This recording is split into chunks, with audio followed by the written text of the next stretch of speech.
আমার মা যদিও পৃথিবীতে বেঁচে নাই, যেদিন থেকে মাকে হারিয়েছি আসলে সেদিন থেকে পৃথিবীতে মনে হয়েছে যে আমার বেঁচে থাকার সার্থকতাটাই খুবই কম।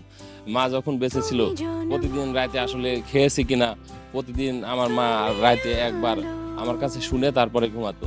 এই যে প্রতিদিন রাতে খেয়েছি কিনা, এই ফোনটা যখন আর না আসে প্রতিদিন আমিও মিস করি আসলে মায়ের সেই ফোনটি, যে ফোনটির মাধ্যমে আমাকে প্রতিনিয়ত জিজ্ঞেস করা হতো রাতে খেয়েছি কিনা। আর একটি বিষয় সবচেয়ে আমি শেয়ার করতে যাই, আমি তো যখন রাতে বাড়ি ফিরি প্রতিদিনই মা ফোন করে বলে যে দ্রুত বাসায় চলে যাও।